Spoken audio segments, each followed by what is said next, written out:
वो दूर से फोटोग्राफी करती थी, इनकी आंखों की सारे समझती थी बाबा जी कौन सा फोटो खिंचवाना चाह रहे हैं, कैसी वीडियो बनवाना चाह रहे हैं। वो इशारा करते थे, लड़के उसी तरफ भागती थे, मन से बोलते बोलते नीचे उतरते थे, गैलरी में घूमते थे, जाते थे। उस बीच कुछ औरतें उठ के आ जाती थी, बाल फेंकना, ये करना वो करना, भूत प्रेत इस पर बहुत बड़ा बाधा है। बाबा जी उसके किनारे जाते थे, डांटते थे, तुझे नहीं छोड़ूंगा, आज ये करूँ। फिर वो बेहोश होकर गिर पड़ती थी, पानी में छिड़कवा देते थे। 10 मिनट बाद वो चली जाती थी उठ के। ऐसे इनका कार्यक्रम सारा यहाँ चलता रहता। अंदर हक के देखा तो लड़की इनका मेकअप कर रही थी, लिपस्टिक लगा रही, कोई पाउडर लगा के मेकअप कर रही थी। सारा इनका मेकअप होता था, इनकी शेविंग डेली होती थी सुबह शाम।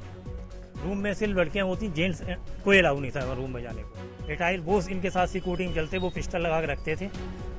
कोई दुबे जी थे, वो इनके बहुत खास हुआ करते, उनका नाम मैं इसमें भूल गया हूँ। वो इनकी सिक्योरिटी मेन हुआ करते थे। हाथरस घटना में पीलीभीत की 3 महिलाओं की मौत हुई है। पीलीभीत से भारी संख्या में लोग बाबा के सत्संग में गए थे। भोले बाबा पीलीभीत में अब तक 7 बार आ चुके हैं। पीलीभीत का जो पूरमपुर क्षेत्र है, यहाँ पर सबसे ज्यादा कार्यक्रम यहाँ पे किए उन्होंने। तो यहाँ पर जो एक सीनियर पत्रकार थे हमारे संजीव सिंह जी, वो उनसे ज्यादा मेलजोल था, उनको बुलाते थे, उनसे बातचीत करते थे, वो उनसे मिलने भी जाते थे। तो पूरी कहानी एक पत्रकार की जुबानी हम आपको दिखाएंगे यूपी तक पर। हमारे साथ हैं संजीव सिंह, पीलीभीत के सीनियर रिपोर्टर। संजीव जी, कौन का आयोजन करता था, क्या दिनचर्या रहती थी, पूरा एक विस्तार से बताइए। कौन है, क्या बाबा है जी, क्या कहानी है इनकी?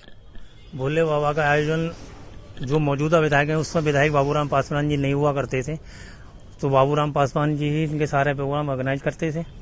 बुलाते थे 1 हफ्ते 2 दिन या 3 दिन का प्रोग्राम जैसे ही लगता था, 15 दिन का जो इनके कार्यक्रम चलते थे, सारा प्रोग्राम वही बाबा जी ही अकेले करते, जो बाबूराम पासवान जी करते थे। इनके चुनाव से पहले भी कई बार उन्होंने सत्संग किया है। फिर इनको भाजपा से टिकट मिल गया तो पहली बार विधायक बन गए भाजपा से।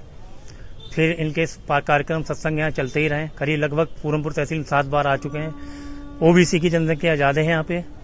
इसको लेकर जब भी फसल कटने के 1 महीने के बाद इनके कार्यक्रम लगते थे, या चुनाव से 2-3 महीने पहले तो कार्यक्रम इनका हुआ करते। तो 2-3 बार में प्रोग्राम, 1-2 बार इनकी कवरेज के लिए मैं एक समय लीडिंग अखबार में प्रेस फोटोग्राफर था, तो इनके कवरेज करने जाता। 1-2 बार कवरेज करने के बाद इनका जब तीसरे प्रोग्राम चौथे तो इन थोड़ा सा करीबी हो गए हम, तो मुझे नहीं जाता तो मुझे बुलाते, स्पेशली इनके आयोजक फोन करते थे, बाबा जी ने बुलाया भाई कवरेज आपने करनी है। तो मैं कवरेज चलने कर जाता तो मैं थोड़ा करीबी हो गया इनसे। तो इनके सेवादार भी मुझे नहीं रोकता, मैं किसी गेट से एंट्री कर लूँ मुझे कोई नहीं रोकता, कोई रोकता था वो डांट खाता था। तो मंच में भी कई बार बाबा की कोई नहीं चढ़ सकता, इनकी पत्नी है जो भी रहे वो बैठते हैं, 2 ही लोग जाते थे।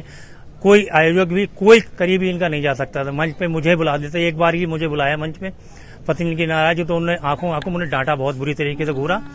तो बाकी आयोजक जो थे मंच के किनारे बहुत 2-4 लोग खास हुआ करते थे, जो इनके म्यूजिक बजाने वाले इंस्ट्रूमेंट बजाने उनके पास बैठते, वही हमारे लिए बैठा रखा था, मंच के पास बैठा देते थे। और इन जब एक पुरानी एम्बेसडर कार से ये आया करते थे, पुरानी एम्बेसडर कार हुआ, पीछे से 1-2 गाड़ियां और हुआ करती, वो भी पुरानी हालत, उसमें 6-7 लड़की पीरियड ड्रेस में हुआ करती थी। इनके पास हैंडी कैम और कैमरे, डिजिटल कैमरे होते थे, स्टिल कैमरे, वो दूर से फोटोग्राफी करती थी, इनकी आंखों की सारे समझती थी बाबा जी कौन सा फोटो खिंचवाना चाह रहे हैं, कैसी वीडियो बनवाना चाह रहे हैं। वो इशारा करते थे, लड़के उसी तरफ भागती थे, मन से बोलते बोलते नीचे उतरते थे, गैलरी में घूमते थे, जाते थे। उस बीच कुछ औरतें उठ के आ जाती थी, बाल फेंकना, ये करना वो करना, भूत प्रेत इस पर बहुत बड़ा बाधा है। बाबा जी उसके किनारे जाते थे, डांटते थे, तुझे नहीं छोड़ूंगा, आज ये करूँ। फिर वो बेहोश होकर गिर पड़ती थी, पानी में छिड़कवा देते थे। 10 मिनट बाद वो चली जाती थी उठ के। ऐसे इनका कार्यक्रम सारा यहाँ चलता रहता था। ऐसे मेरी जब नज़दीकें बढ़ गई तो लोगों ने कहा, हमारी मम्मी को उस समय कैंसर हुआ था, तो लोगों ने कहा कि बाबा जी के पास जाओगे तो इनका ठीक हो जाएंगी। तो एक बुजुर्ग थी, वो उनने कहा जिद करिए हमें ले चलो। तो वो गेस्ट हाउस, PWD के गेस्ट हाउस में रुकते थे, वहीं उनका खाना पीना, वहीं नाइट स्टे वगैरह होता था। तो उनको हम लेके शाम के समय चले गए। शाम के समय गए आदमी तो बाहर लान में बैठे हुए, तो हमने मिलवाया, हमने मम्मी है इनको थोड़ा कैंसर है। तो बोले ठीक है, बैठे 15-20 मिनट बैठे, बातचीत हुई। बातचीत होने के बाद बोले ठीक हो जाएंगे, जाओ तुम, कोई बात नहीं है। मैं चला आया उनको लेके, हालांकि वो ठीक नहीं हुई, खत्म हो गई। तो इनके कार्यक्रम चलते रहते, मैं जाता रहता। तो अचानक एक बार मैं फिर अगली बार फिर आए से प्रोग्राम में, करीब 2-3 महीने बाद कवरेज करके मैं शाम को फिर इनसे मिलने चला गया। तो मैं सीधे इनके कितनी रोक टोक थी नहीं, सब जानते थे बाबा जी करीब में, कोई रोकता नहीं था मुझे। तो मैं सीधे इनके रूम में चला गया, बगल में रूम था, उसमें अंदर हक के देखा तो लड़कियां इनका मेकअप कर रही थी, लिपस्टिक लगा रही, कोई पाउडर लगा के मेकअप कर रही थी। सारा इनका मेकअप होता था, इनकी शेविंग डेली होती थी सुबह शाम। व्हाइट जूते पहन के, जब भी मंच पे व्हाइट जूते, व्हाइट पैंट, व्हाइट शर्ट पहन के रहते थे। उस समय टाई वही नहीं लगाते जब यहाँ आते थे। ये परंपरा अभी बदली है, अब लग्जरी हो गई, सब कुछ हो गया। तो मुझसे बोले बाहर बैठो, रूम में सिर्फ लड़कियां होती, जेंट्स कोई अलाउ नहीं था रूम में जाने को। इनकी पत्नी रहती तो लड़कियां रहती थी बाहर। बाकी इनके जो भी जेंट्स कार्यकर्ता वो बाहर खाने पर रहते थे या बाहर इनकी सिक्योरिटी में पीछे खड़े रहते थे। कुछ सामने खड़े थे, कुछ बाहर गेट पे एंट्री थी जिससे कोई अंदर ना आ सके। गेट लगा रखे थे बाहर गेस्ट हाउस के, वहां से एंट्री नहीं होने देते किसी को। तो ये इनका सिलसिला चलता रहा, आते जाते। आज भी जो भी कार्यक्रम होते हैं वो भी आज भी मौजूदा विधायक बाबूराम पासवान जी कराते हैं। अभी चुनाव से पहले भी 2-3 महीने पहले भी आए थे, तो सारी व्यवस्थाएं विधायक जी ने करें। भाई गेस्ट हाउस में खाना पीना सारा वही सारी व्यवस्थाएं कराते थे। तो ये इनकी जिंदगी है। उसके बाद मुझे करीब 1-1.5 साल से मैंने अखबार वो छोड़ दिया था, तो मैं करीब इनसे 2 साल से नहीं मिला हूँ। मैं पिछली बार मिलने गया तो इत्तेफाक से मैं मिलने गया तो ये सो रहे बताया गया, मेरी मुलाकात नहीं हो पाई, मैं वापस चला आया। फिर दोबारा भी कार्यक्रम इनका लगा लिया यहाँ पे। जैसा कि आपने बताया कि उनके साथ एक महिला बैठती थी, वो कौन थी महिला? आप पत्नी बता रहे हैं। वो महिला, कुछ लोग तो कहते हैं इनकी भाभी ने अपनी रख लिया, भाभी को रख लिया, जो और चर्चाएं थी। कोई कहता है इनका और कोई रिश्तेदार है। पत्नी वो आके उनका सीधा से साल लपेट के मंच पे बैठ जाना, ना बोलना ना चालना, उन्होंने कुछ नहीं कहना है। इनके साथ एक उस समय एक रिटायर्ड फोर्स में थे, वो पुलिस में रिटायर्ड, वो इनके साथ सिक्योरिटी में चलते, वो पिस्टल लगा के रखते थे। कोई दुबे जी थे, वो इनके बहुत खास हुआ करते, उनका नाम मैं इसमें भूल गया हूँ। वो इनकी सिक्योरिटी मेन हुआ करते थे।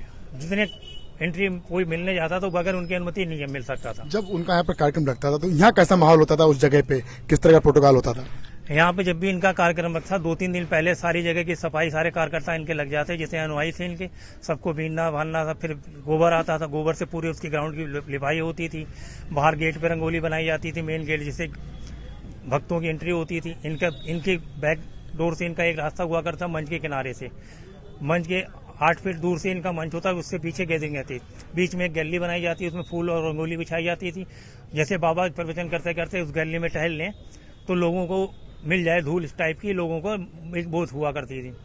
तो वो प्रवचन करके वो चले जाते, पीछे अपनी गाड़ी से आए, पीछे चले गए। उसके बाद वो लोग जब जाने के बाद वहां की धूल उठा के मुंह में खाते थे और माथे पे लगाते थे कि हमारा रोग ठीक हो जाएगा।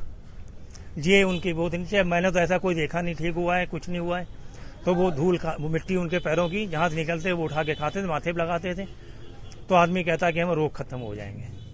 बाकी इनका सारा चलता रहता था। जैसा कि बता रहे कई दिन तक यहाँ आयोजन चलता था और यहाँ के जो मौजूदा विधायक है वो उनका कार्यक्रम लगाते थे, तो इनकी यहाँ सिस्टम कौन संभालता था? कौन फाइनेंस करता था? कौन यहाँ से बसें लेके जाता है इनके सत्संग में? वो सब क्या रूटीन होता है? उसकी जानकारी इनकी गोपनीय रहती, वो किसी को नहीं बताते। मेन आयोजन जब भी हमने देखा, एक बार सबसे बड़ा प्रोग्राम यहाँ 1.5 महीने चला था इनका। लाइन टावर के पास हुआ 1 महीने हुआ, फिर 15 दिन की अनुमति इनका। आगे कई कार्यक्रम उस समय इतने नहीं हुआ करते थे, तो 15 दिन की अनुमति इनकी और बढ़वाई गई। तब भी विधायक बाबूराम पासवान जी नहीं करवाते थे, वो ही सारा करते थे। वो आगे इनकी क्या कमेटी गोपनीय, कितने लोग इनके बसें जाती है, बोगे जाती है, एक गांव से बस जा रही है, वो लोग जा रहे हैं बोगे से। इनकी कोई गोपनीय इन्होंने कमेटी बना रखी है, वो उसकी सूचना ये किसी को नहीं देते हैं। वही लोग सारा मैनेज करते हैं, कैसे गांव-गांव घूम के अपने इनके अनुयायियों को इकट्ठा करते हैं, इनकी फोटो वगैरह लगाते हैं। जो उन्हीं के शुरू होता है, अंडरग्राउंड ओपन कुछ नहीं करते पैसे की। ये थी बाबा की कहानी, पत्रकार की जुबानी। सत्संग हुआ और घटना हुई और 150 से ज्यादा लोगों की मौत हो चुकी है और बाबा से जुड़े कई किस्से कहानी सामने आ रहे थे। उसमें से ये एक पीलीभीत के पत्रकार संजीव ने कहानी सुनाई है।